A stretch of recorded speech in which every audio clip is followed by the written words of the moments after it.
a legislator, whether you agree with this bill or disagree with this bill, is not to repeal, but to improve. That isn't happening today. Mr. President, I yield the floor.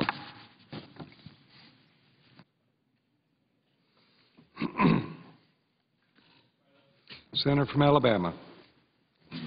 Mr. President, I rise in strong and vehement support of Senator McConnell's bill to repeal the health care reform law as now constituted, and will support replacing it with reforms that truly provide Americans with access to quality, affordable health care, reduce skyrocketing health care costs, and put our nations on a more sustainable fiscal path. These good goals can be achieved, but this current bill does not do it. I'm pleased to see my colleagues say would accept some amendments, but the Johann amendment he made reference to was voted on twice last year, and when the Democrats had a significant majority in this body, they voted it down.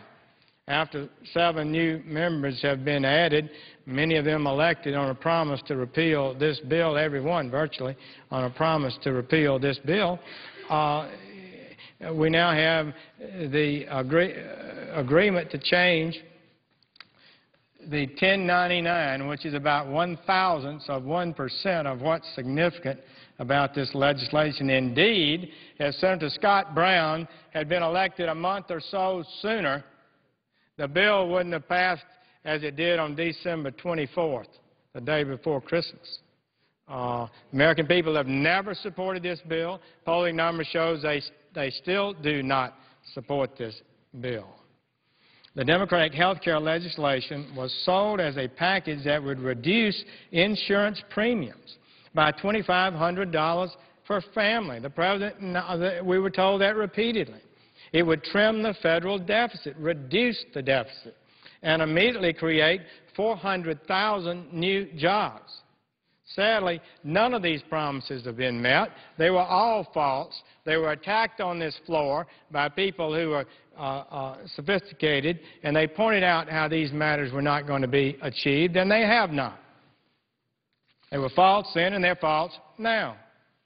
The new health care law will cause health care spending to rise over the next decade. Americans will see dramatic increases in their premiums. That is a fact.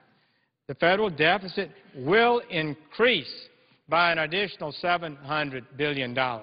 This bill does not reduce the deficit, and the law's expensive mandates, penalties, and tax hikes will lead to job losses and layoffs that will damage our economy. The last thing we need to do now is to have employers lay off people because of surging health care costs, as is happening.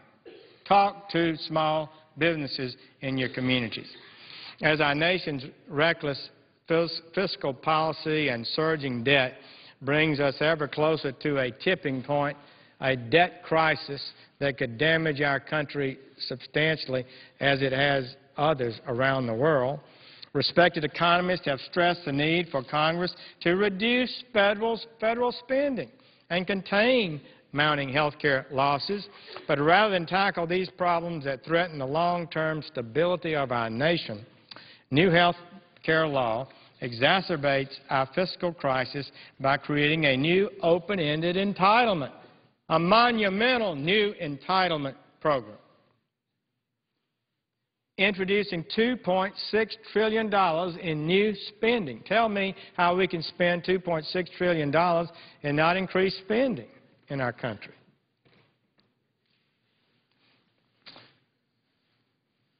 Entitlements today are hammering our budget. They are surging our deficit. Entitlements are dangerous things.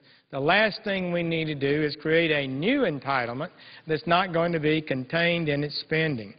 And according to the Congressional Budget Office, our official analyst, the new health care law, our own group, the CBO, appointed by the Democratic majority, says that the health care law will cause insurance premiums in the individual market to soar by 10 to 13%.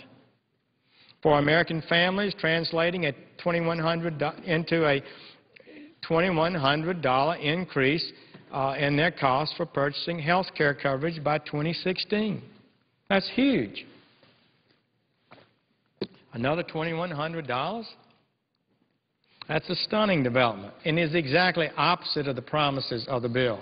CBO scored that.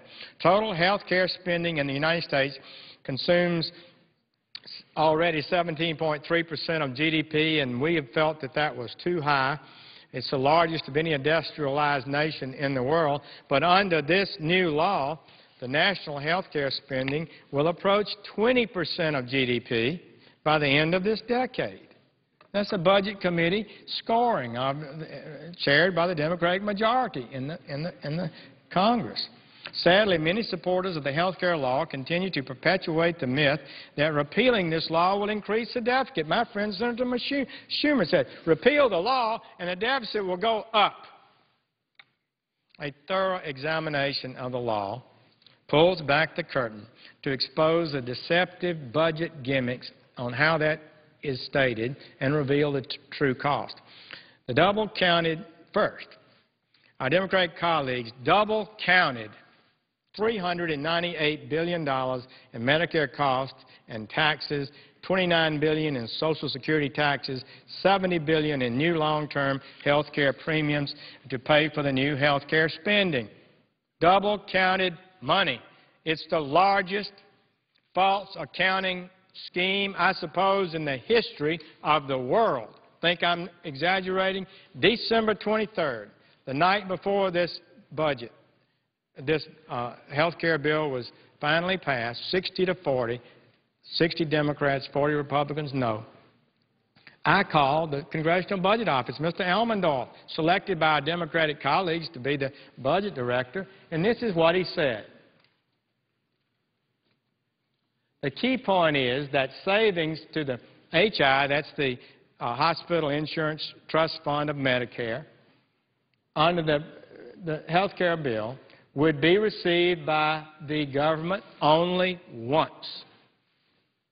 So they cannot be set aside to pay for future Medicare spending and at the same time pay for current spending on other parts of the legislation or on other programs. This money it was cutting Medicare benefits, raising Medicare taxes. They did not use the money to strengthen Medicare, which is heading to insolvency. They took the money and spent it on a new program. Actually, they borrowed the money from Medicare, and that's how they got it. It wasn't the Treasury's money to spend on a new program. And the way they scored it, it double-counted the money. That's how it's this money that they're counting to say that this bill actually creates a surplus. Without this money, there's no surplus. Since Medicare is going into deficit, they are going to call their debt instruments, their bonds from the Treasury, as they go into deficit. By the way, the U.S. Treasury pays Medicare interest on the money they borrowed from them to start this new program. And soon that money is going to be gone. And we're going to have to borrow money on the open market to fund this new entitlement. And the new entitlement is going to cost far more than is currently estimated.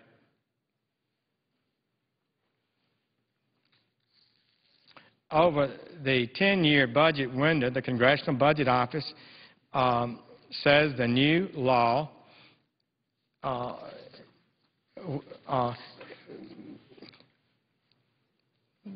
the Congressional Budget Office reports point out how the law was doctored to start certain revenue enhancements, taxes, and so forth now, but only starting the expenditure programs in 2014. Why is that important? Well, they got a score from CBO of what it would cost over 10 years. So you get income for 10 and you get expenditures for 6, it might look pretty good. That plus the double counting of the money and several other gimmicks. That's how they say this is creating a surplus. It is not a surplus. As the ranking member on the Budget Committee, I am stunned by how difficult and how challenging our current financial situation is. We've got to do something about it. We need the President to help us and lead. He's not doing so, so it looked like Congress may be having to deal with it. But former director of the CBO, Douglas Holtz-Eakin, an economist who understands budget gimmicks, he's seen them for many years, co-wrote an article in the Wall Street Journal in January that eliminates any confusion about the law's impact. I'm disappointed that members of our Senate are still coming down here to suggest that repeal of this law is going to adversely impact our deficit. I'm stunned that would continue to be said. This is what Mr. Holtz-Eakin, a highly respected individual, said in the Wall Street Journal in January. The article is entitled, "Health Care Repeal Won't Add to the Deficit." He says this, quote, "Repeal is the logical first step toward restoring fiscal sanity." Fiscal sanity. He goes on, "How then does the Affordable Care Act magically convert $1 trillion in new spending into painless deficit reduction? It's all about budget gimmicks, deceptive accounting, and implausible assumptions used to create the false impression of fiscal discipline. Repeal is not a budget buster. Keeping the Affordable Care Act is." Close quote. Mr. Holtz-Eakin, former director of the Congressional Budget Office. There's no question about that. And that's a stunning thing. A poll by the Kaiser Foundation and Harvard University released last week revealed that the American people are seeing through these ploys. They've heard these talk before. They're not buying it. 60% of the country believes the health care law will increase the deficit over the next 10 years, while only 11% think it will lower the deficit. So, colleagues, give us a break, would you? American people are not going to buy this argument. I wish it would not be repeated, but the President continues to say it himself. Clearly, the American people once again show that they are wiser than their government leaders in many instances. And the final point I'd like to make about the health care law is its debilitating impact on jobs. The expensive mandates and penalties included in the health care law, coupled with rising cost of insurance facing families and businesses, are costing us jobs right now. And will do so more in the future. I would just add, Mr. President, I had meetings with small business groups in Phoenix City, Alabama, and Jasper, Alabama, 10 or 15 individuals. Every one of them told me without question this health care law would cause them to reduce employment. We do not need to be reducing employment. We need to be increasing employment. This bill is a job killer. It's indisputable. Over 6,000 pages of legislation and regulations add to that. Economic estimates indicate that repealing the law that threatens our economic recovery would save 700,000 jobs. It's imperative that Congress does repeal this law. Yes, we need to start and continue to work on things we had already agreed on, like pre-existing illness, interstate competition of health premiums, a lot of things that we all agreed on and could agree on to make health care better. Let's do on those things, but let's not have a massive federal entitlement program funded by dubious gimmicks imposed on the American people against their will, damaging to the American economy. We cannot do that. And it will be repealed, in my view. So, Mr. President, I know my time is up. I would just conclude by saying we had a new election. A lot of people took that issue to the American people. I think their voice was clear. They're not happy with Congress, who did not listen to them and passed the bill against their wishes. and they expect Congress to reconsider it and change it and eliminate it and start over with legislation that'll work. Their message is clear, and that's what we need to do. I urge my colleagues to support Senator McConnell's legislation. Would yield the floor. President. Senator from Vermont.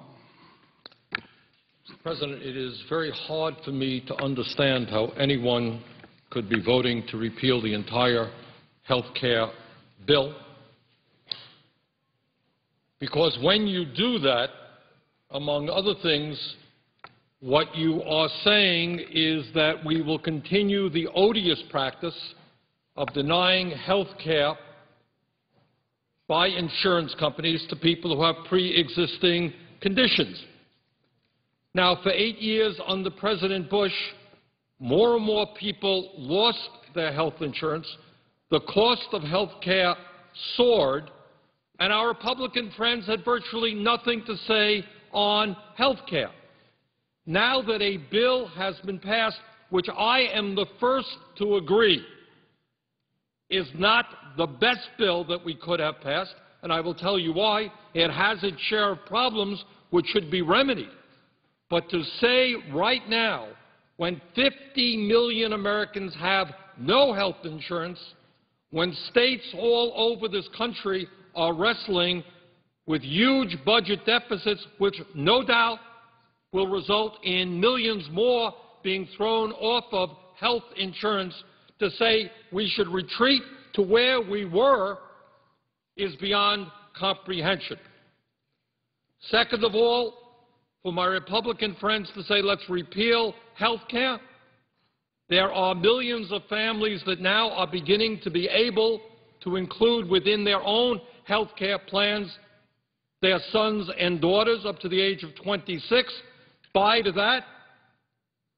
Furthermore, in a nation which ends up spending more on health care, almost double per person compared to any other nation on earth, we have put in the health care reform bill billions of dollars for disease prevention. We are, as a nation, very weak in terms of trying to keep people healthy, trying to keep them out of the hospital. We spend a fortune on people after they're sick. In this bill, we have made some significant steps forward in terms of disease prevention, wellness, which is very, very cost-effective in terms of health care dollars, not to mention human pain and suffering.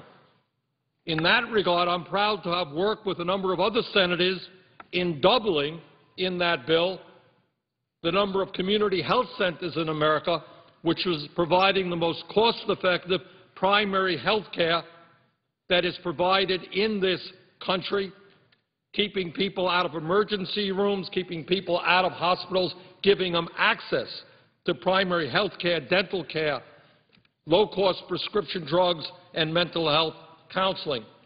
In the midst of an extraordinary crisis in terms of primary health care, where everybody recognizes we don't have enough primary health care doctors or nurses or technicians, we tripled funding for the National Health Service Corps, and it is already working effectively in getting doctors and dentists and nurses and other practitioners into underserved areas. All of that would be undone, and I think that makes no sense whatsoever.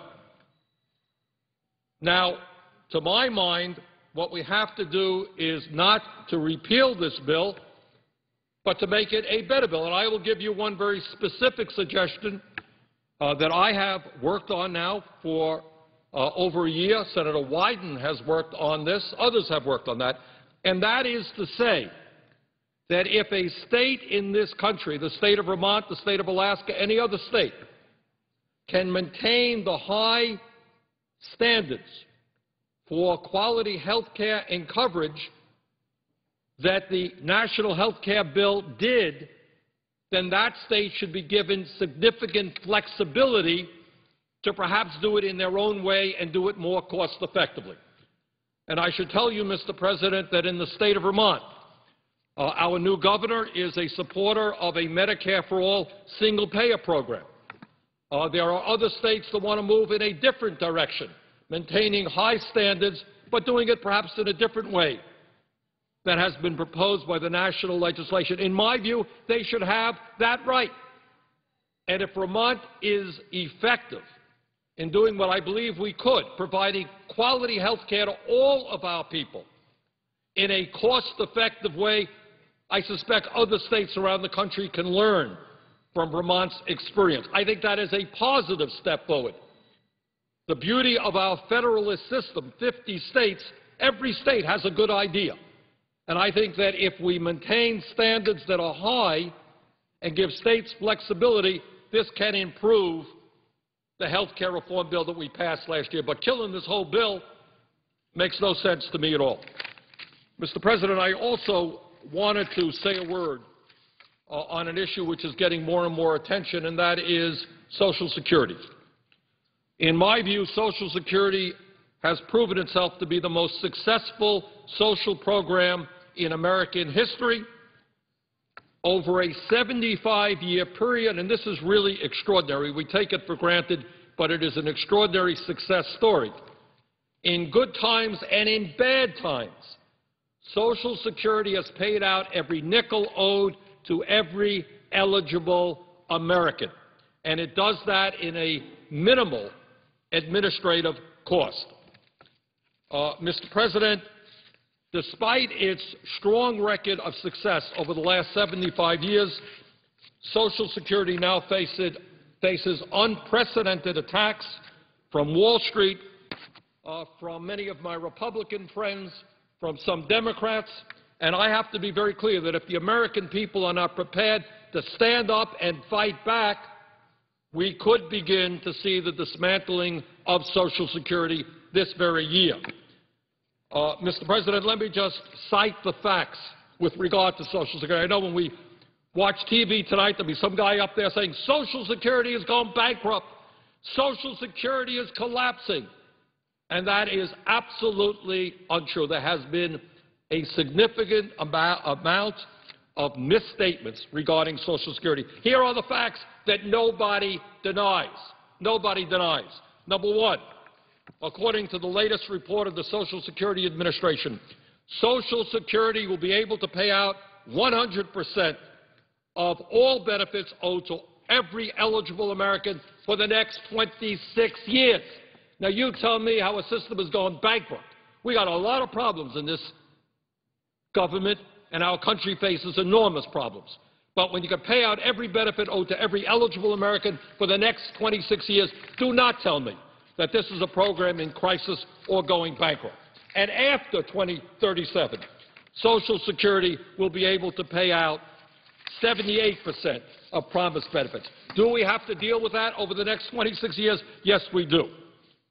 But it is not crisis, and this senator will do everything that he can to oppose any effort toward privatization, any effort to raise the retirement age, any effort to lower benefits. Second point, everybody is concerned about the deficit crisis that we face, $14 trillion national debt. And how much has Social Security contributed to the deficit and the national debt? How much? Well, not one penny, not 1/2 a penny. Social Security is funded by the payroll tax. Social Security has a $2.6 trillion surplus. That surplus will go up, and to attack Social Security because of the deficit crisis is grossly unfair. You want to know why the deficit went up? We're in the middle of a recession. We fought 2 wars in Afghanistan and Iraq, forgot to pay for those wars. You gave hundreds of billions of dollars in tax breaks to the wealthy, bailed out Wall Street, Medicare Part D prescription drug program written by the insurance companies, all unfunded. Those are the reasons why you have a deficit. Social Security has nothing to do with it. So I would suggest that in the midst of all of this financial instability that's out there, with a middle class shrinking and poverty increasing and people really worried about their retirement years, one of the most significant things that we as a Congress can do is stand up and say, we are there, we're going to protect Social Security, we ain't going to cut it, and we're going to make it stronger so that while it has done a great job for the last 75 years, it will continue to do a good job for the next 75 years. And with that, Mr. President, I would yield the floor. Mr. President. Senator from Louisiana. Thank you, Mr. President. Mr. President, I rise today in strong support of the McConnell Amendment number 13 that would completely repeal President Obama's, in my view, unconstitutional health care bill. Of course, I was an active participant in the debate in the last Congress about Obamacare and fought that tooth and nail. The day after it passed into law, I introduced a freestanding measure to repeal it completely. The first day of this new Congress that I could file bills, I reintroduced that measure. And of course, for all those reasons, certainly support this amendment that accomplishes that important goal. Let me begin by responding to my distinguished colleague from Vermont's suggestions. Everybody who wants to repeal this law, including me, we don't want to do away with the idea that you shouldn't be shoved off insurance because of pre-existing conditions. You shouldn't have portability. You shouldn't be able to meet those obligations. We don't think that at all. We are, however, for a complete repeal for a very simple reason. What's wrong with this bill, what's wrong with Obamacare, isn't one detail here and one comma there. It isn't at the periphery of the plan. It's at the heart of the plan. It's the essentials. It's the core of the plan. We can and should and must pass significant reforms like protection for individuals with pre-existing conditions. That's why we have introduced those measures. We have advocated those measures in a targeted way. That doesn't mean we can or should or must preserve the whole of Obamacare, which has significant problems at the core of that gargantuan bill. Let me mention 4 of those core problems from my point of view. First is maybe most fundamental, most basic. That is, there are important elements at the core of Obamacare that are flat out unconstitutional. And even if they weren't unconstitutional, they would be unwise because they're a dramatic expansion of the power and role and authority of the federal government. The most obvious is an absolute mandate in the bill, a mandate from your federal government that every man, woman, and child in the United States must buy health insurance.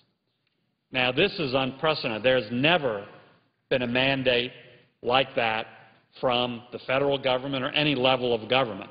There's never been this forced purchasing of a product in the private marketplace. Some people bring up the comparison with car insurance, but that's not a close comparison at all, because at the state level, that's not a forced mandate. That is simply saying if you want the right, the privilege of driving a car, which is not some constitutionally guaranteed right, then part of the deal is you have to cover the damages from any accident. So that's not a good comparison.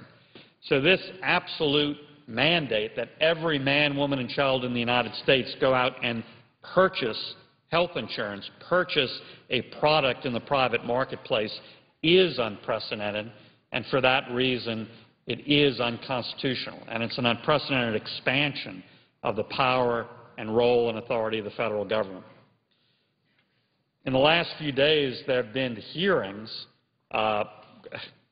quite late to the hour, but there have been hearings in the Senate in committees about the constitutionality or unconstitutionality of Obamacare. Of course, this central question came up. I found the response of some of the witnesses at the hearings who favored Obamacare, who were advocates for Obamacare, pretty startling on this point.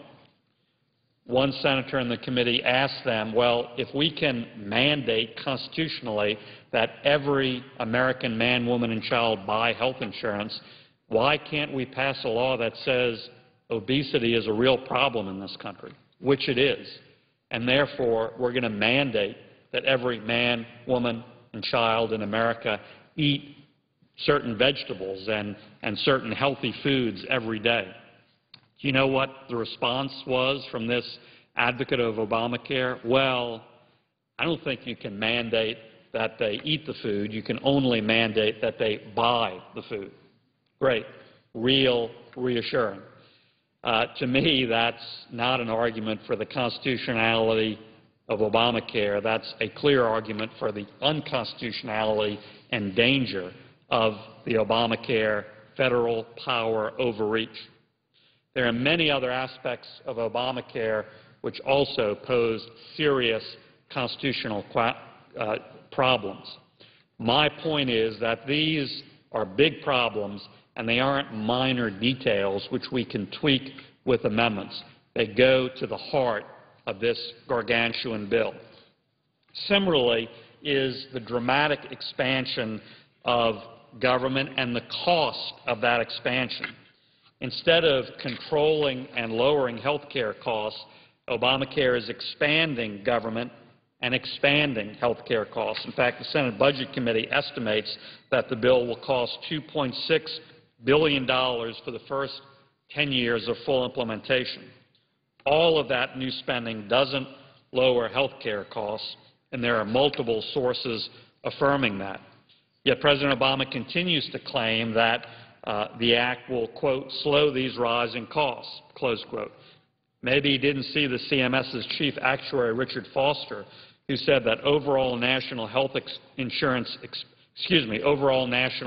expenditures will increase by a total of $311 billion over the next 10 years under the law.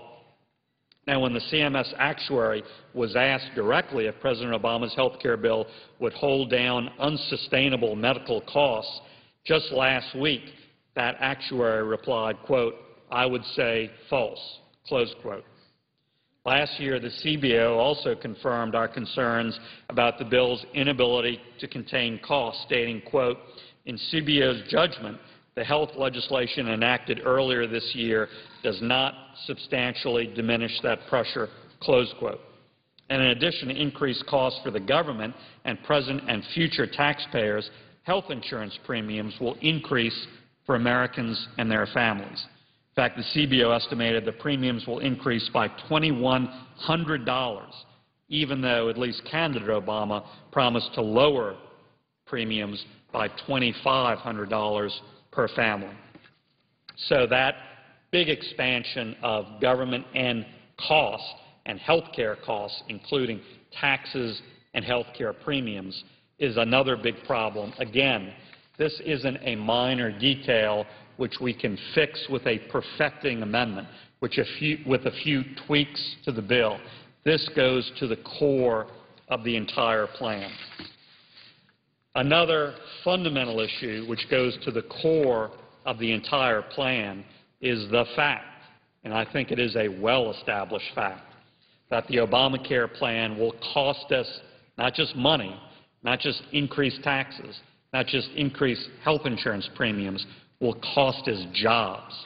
Now, that should always be worrisome, but it should be particularly worrisome as we stand here today and debate this in a horrible economy, as we're trying to come out of the worst recession since the Great Depression in the 1930s. Again, this isn't just any period of time. This is a time of prolonged historic unemployment. And this bill costs us jobs, and this bill absolutely decimates job creation. The bill taxes jobs, places more burdens on job creators. For instance, the National Federation of Independent Business, representing thousands of American small businesses, including many in Louisiana, my home state, said that, quote, if new taxes, new mandates, and government programs in PPACA, that's the Obamacare bill, remain intact, the law will stifle the ability to hire, grow, and invest, close quote. In addition to the often discussed 1099 paperwork nightmare for small business, the bill also includes a pay-or-play mandate on job creators. This complicated new tax penalty imposes a tax on businesses with more than 50 workers if they do not offer coverage or do offer coverage, but workers elect to decline that benefit. Yet, again, this is a fundamental problem with the bill that goes to the heart of the bill, not the periphery. Now, this aspect of the bill will have many dire consequences. First, because the $2,000 penalty for not offering insurance is less than the $6,000, businesses are actually given an incentive to drop coverage. So there is a concrete money incentive, a major money incentive for businesses to drop coverage and actually push workers off good coverage many have right now. Second, businesses that are able to grow and hire more workers may choose not to create jobs and to stay under the 50-employee threshold to avoid all of these disincentives and difficulties. Because of all this, the nonpartisan Congressional Budget Office concluded that the bill, quote, will encourage some people to work fewer hours or to withdraw from the labor market, close quote. And it said, quote, on net, it will reduce the amount of labor used in the economy, close quote. Now, is that what we want to encourage? In any economy, but particularly in a horribly down economy. We're trying to come out of the worst recession since the Great Depression, and do we want to reduce labor opportunity in our economy? These are stunning conclusions that so many of us warned against during the debate, conclusions that the majority of Americans feared. Taxing American job creators, sticking business with more government compliance requirements and cost is absolutely the wrong approach, particularly in a down economy. Finally, Madam President, there is another core concern that I share with so many others in this body that, again, goes to the heart of the bill. It's not a minor detail. It's not something we can solve with a perfecting amendment. It's not at the periphery. It's not changing a comma, changing a sentence. It's at the heart of the bill. And that is that the bill contains at its heart over $500 billion in Medicare cuts. Yes, over $500 billion cut to Medicare. And these cuts aren't invested back in Medicare. They don't help Medicare stay solvent. They don't help Medicare survive solvent for longer. They don't help fix the looming Medicare challenge. They're stolen from Medicare to pay for brand new stuff for other people in Obamacare. These Medicare cuts directly impact seniors, and one study shows that the massive cuts to Medicare Advantage will hit Louisiana seniors particularly hard. A study by the Heritage Foundation shows that Louisiana seniors enrolled in Medicare Advantage plans lose more than any other state in the nation because of the Obama health bill. The report says that projected enrollment in Medicare Advantage will drop by over 125,000 Louisianians, 62%. Benefits will be cut by $5,000 per beneficiary. So this bill takes away benefits and choices for seniors, not to fix Medicare, not to preserve Medicare, not to preserve its solvency for longer, but steals it from Medicare, steals it from seniors for brand new purposes for other folks. And this directly contradicts the President's promise that, quote, if you like what you had, you can keep it, close quote. No, you can't, Mr. President. Thousands of Louisiana seniors can't. In fact, CMS's chief actuary also verified that the promise will be broken, confirming that Americans may lose their current health care coverage regardless if they want to keep it or not. So, Madam President, I respond directly to my friend and colleague from Vermont by saying we want full repeal of Obamacare for a very simple reason. The big problems with the bill, the big problems with the plan aren't at the margin, they're at the core. And the big problems can't be fixed with a perfecting amendment, with changing a comma, changing punctuation, revising 1 or 2 or 5 or 10 sentences. The big problems are at the core of the plan, starting with the mandate from the federal government, unprecedented, that every man, woman, and child in America needs to go into the market and buy a particular product. That's why we demand repeal. That's why we will continue to pursue repeal until it happens, and that's why we will replace this huge, burdensome bill with targeted reforms, like protecting folks with pre-existing conditions, like reimportation, generics reform, and other measures to reduce prescription drug prices, like allowing American citizens to shop for health insurance across state lines and to pool together through their small businesses, through other means, through association health plans. Thank you, Madam Chair. With that, I urge all of my colleagues to come together. Let's repeal this really problematic plan, and let's start anew with focused, targeted reforms that the American people have been asking for. Madam President, I yield the floor. Madam President, I suggest the absence of a quorum. The clerk will call the roll. Mr. Akaka.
call be dispensed with. Without objection.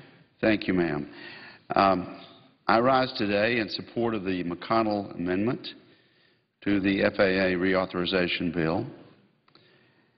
What we have this afternoon actually is an opportunity to show the American people that we are listening to them.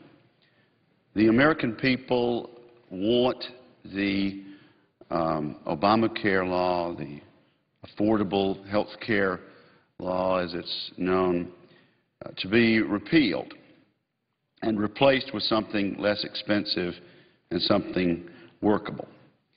Polls show this. The individuals that we talk to when we go home tell us this, and this vote will be an opportunity for us to show them that we are listening. Now, I've heard some of my colleagues come to the floor this week and suggest that this massive 2,000-page tax-increasing, job-killing bill is, in fact, just what we need. I would suggest that there are a number of facts that indicate otherwise. The other side would have you believe that without this health care law, this country is going to fall off the tracks and the world will virtually come to an end. And they try to cite one or two popular proposals that are in this law, which of course could be enacted after repeal practically by unanimous consent, and ignore the fatal flaws in the law. The former Speaker of the House, Nancy Pelosi, during the consideration of this act in the House and Senate, famously told a grassroots group that had come to Washington, D.C., we need to hurry up and pass the bill so you can find out what's in it. Well, indeed, since the passage and signing into law of Obamacare, the American people every day are finding out something new that is in the bill that they don't like. And as a matter of fact, it turns out that members of the House and Senate who voted for Obamacare also did not know precisely what was in the bill and certainly did not anticipate the ramifications of this massive, ill-advised law. Under the new law, it is absolutely a fact, and we know this, that Medicare will face over $500 billion in cuts.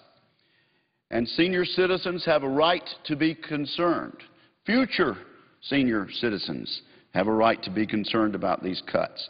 They include $155 billion from hospitals, $202 billion from Medicare Advantage, $15 billion from nursing homes, $40 billion from home health agencies, and $7 billion from hospice. Cuts from these federal expenditures in Medicare to pay for the new Obamacare legislation. Everyone agrees that Medicare needs to be made more solvent, and we need to work on Medicare. But these reckless cuts will only make Medicare's problems worse.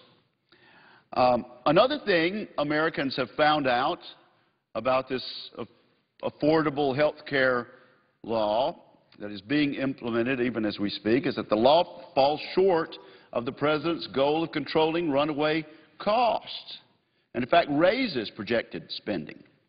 Last week in his State of the Union address, President Obama said the health insurance law we passed last year will slow these rising costs.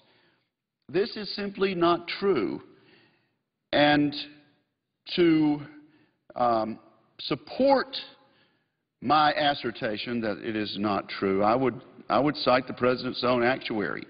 CMS reports that, in fact, spending will be increased by about 1% over what it would have been over 10 years. That increase could get bigger, of course, the report points out, since the Medicare cuts that I've already pointed out may be unrealistic and politically unsustainable, according to the report.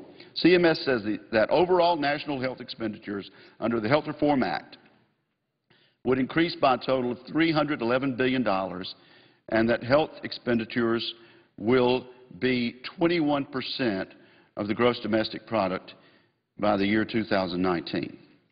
But it's not just the government bean counters that are worried. Here's what the National Federation of Independent Business said. Small business owners everywhere are rightfully concerned that the unconstitutional new mandates, countless rules, and new taxes in the health care law will devastate their business and their ability to create jobs. That's the National Federation of Independent Business.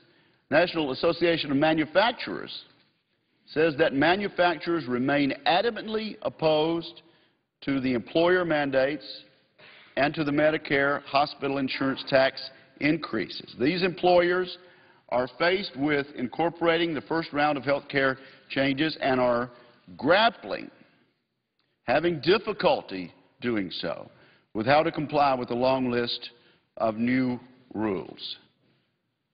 These are not scare tactics. These are not unwarranted fears by a confused public. These are people who work with health care every day and are telling us that this Congress has made a mistake. In fact, there are already real consequences of this health care reform law. Abbott Laboratories said it is cutting about 1,900 jobs. It's just a fact.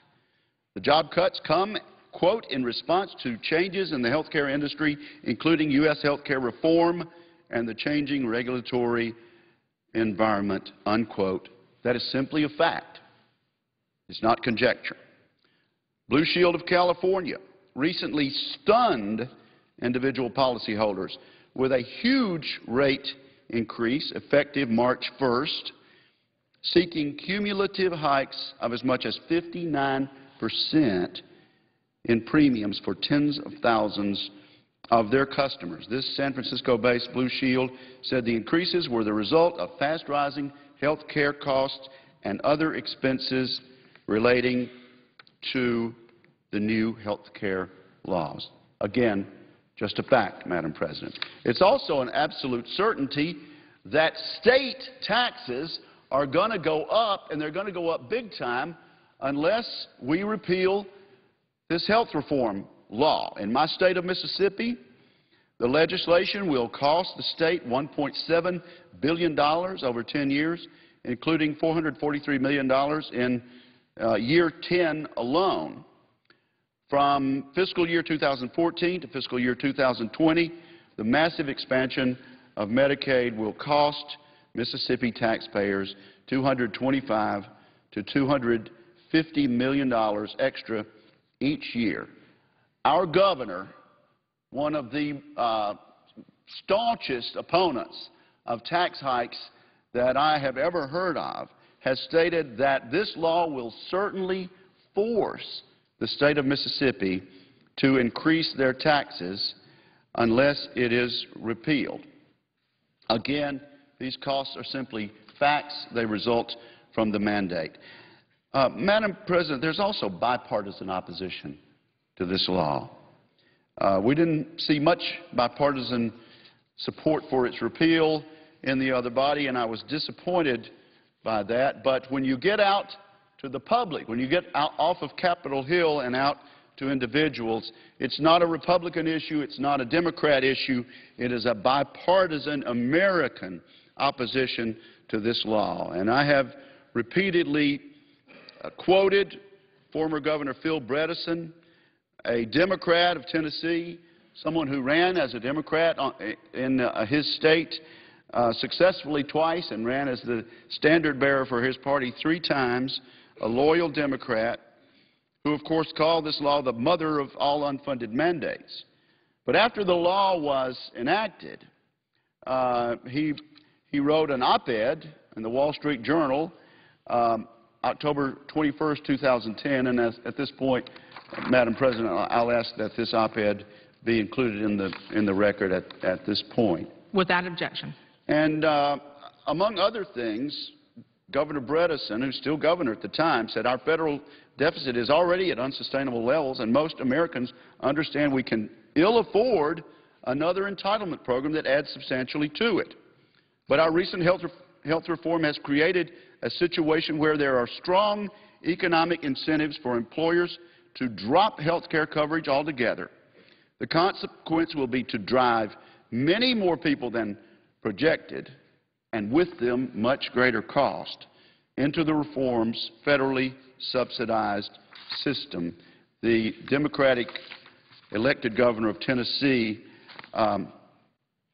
criticizing this act and pointing out other facts that are wrong. And in his subsequent book on the subject, Phil Bredesen also criticizes the health care law, saying it will cause deficits to go up, costs to continue increasing, employers to drop coverage, state costs to increase, governments to grow, and will make our current problems worse. Obamacare is not what the doctor ordered, according to Governor Bredesen. My time is limited. I could go on, and members of the Senate and House could and will go on as we face this issue if we don't win it today. The facts are there. This is a terribly flawed piece of legislation. Facts are stubborn things, and the consequences have already started to mount up. Opposition is strong. Support for repeal is strong and bipartisan. And for those reasons, I will vote in favor of the McConnell Amendment when we consider it later on today. Madam President. The senator from Illinois. Madam President, I can't say with any certainty anything about the critics of the government or the Affordable Health Care Plan except one thing. Each of the critics on the Republican side of the aisle of what they call government-administered health care, government-administered health insurance, every single Senate Republican critic is currently protecting his or her family with government-administered health care. In other words, what's good enough for their family shouldn't be good enough for the rest of America. I think, as a show of good faith, that the Republican senators should come to the floor today and say, not only are we going to vote for repeal of health care reform, we're going to show our personal commitment to this by walking away from the Federal Employees Health Benefit Program, a government-administered health insurance program. I would admire them so much if their actions as senators reflected their speeches on the floor, but they don't.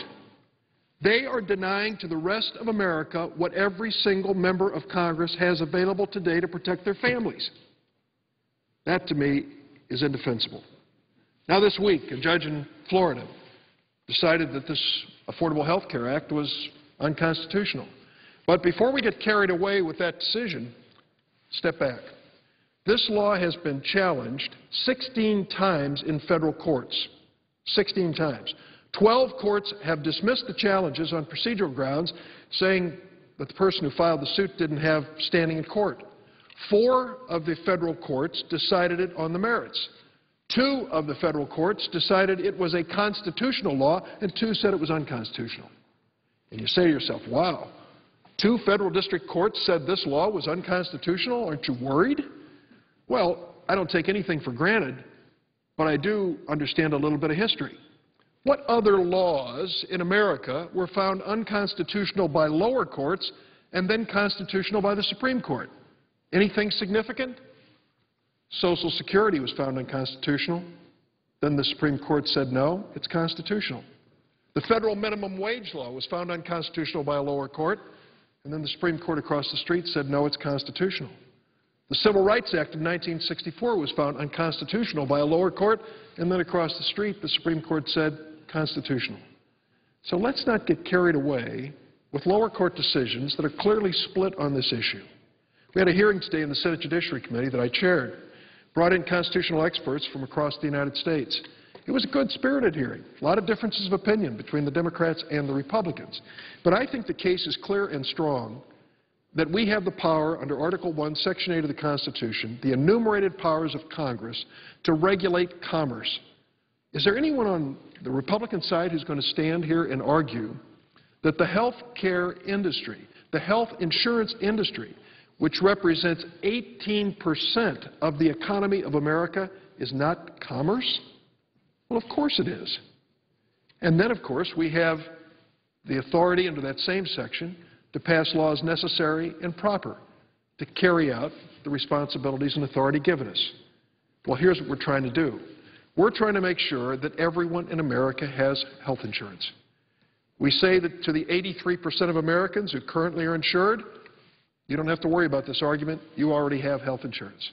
For the 17% uninsured, many of them are people who have pre-existing conditions and have been denied coverage, can't afford it. Some of them are people that, frankly, can't afford coverage even if they don't have a pre-existing condition in the family. This law moves us to the point where more and more Americans will be covered with health insurance. And we say at the end that those who can afford health insurance and don't buy it will pay a tax because of that decision. Now, is that heartless? Is that a federal mandate on people who just want to be left alone?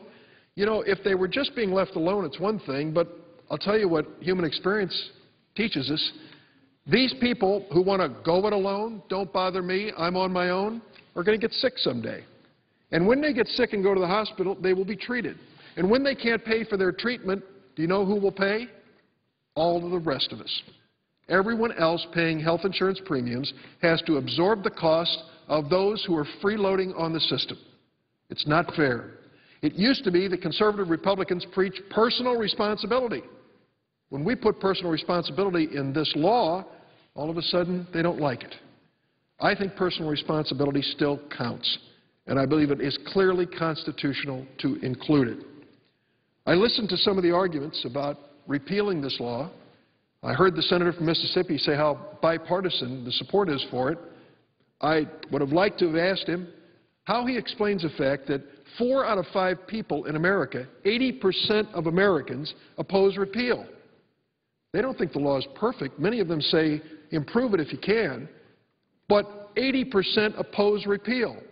The signature issue for the House Republicans and now the Senate Republicans is the repeal of affordable health care. It would be devastating if we did. The first thing you'll notice if you read, and it's only 3 pages, the amendment that was filed by Senator McConnell, the Republican leader, is that on the second page he manages to include in here the statutory Pay-As-You-Go Act of 2010 as passed and printed by the House of Representatives. Unless you're a person who follows closely what's going on around here, you may not know what that says. What it says is Senator McConnell wants us to ignore the fact that the repeal of the Health Care Act will add $230 billion to our national deficit over the next 10 years and more than $1 trillion in the decade after that.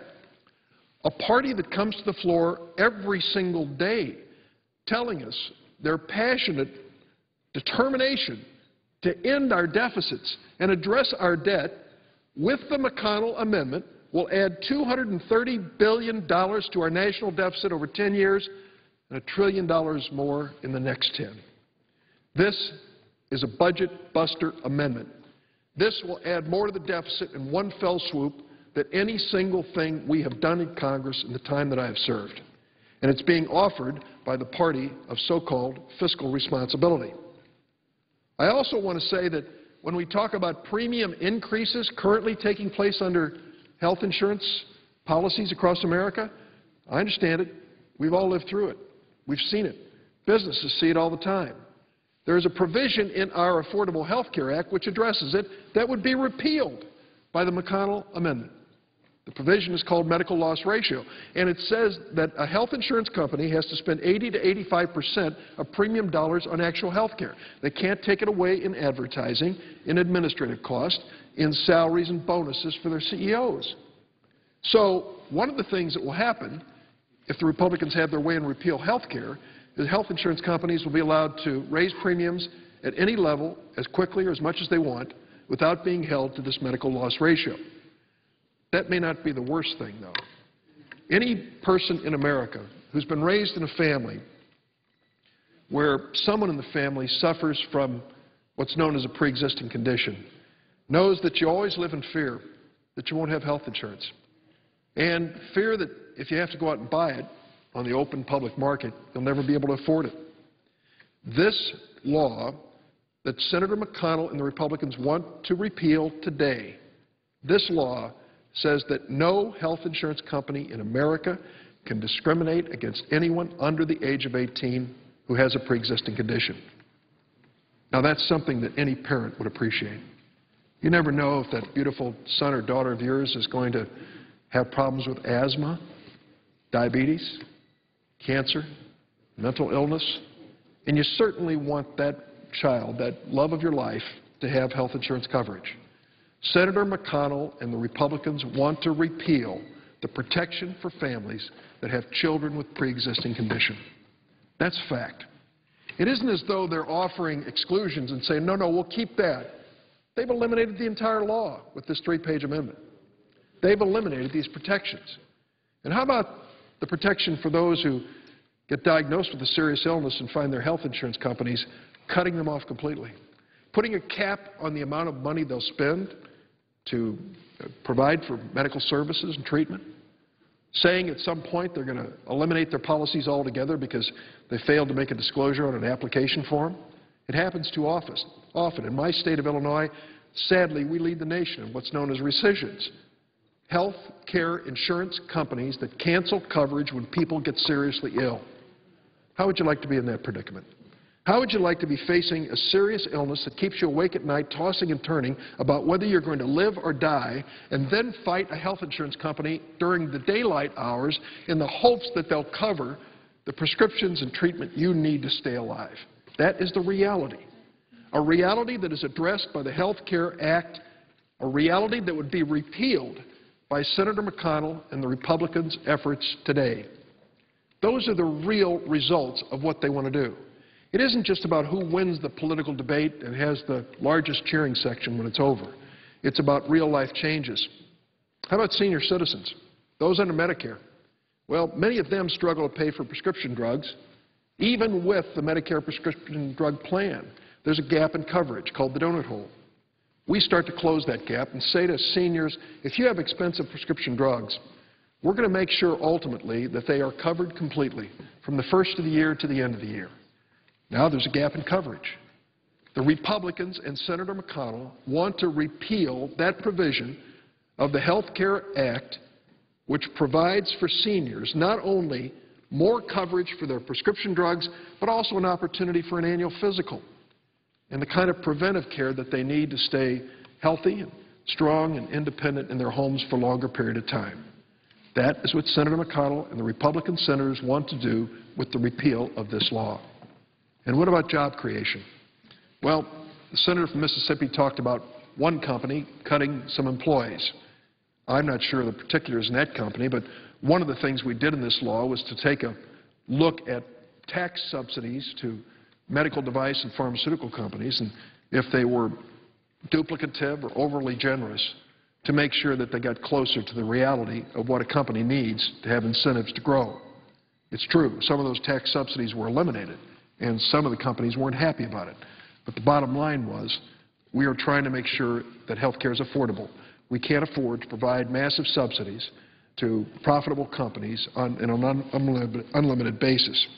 This bill that we're talking about, the one that the Republicans want to appeal, will crack down on fraud in Medicare and Medicaid. It'll simplify paperwork for private insurers.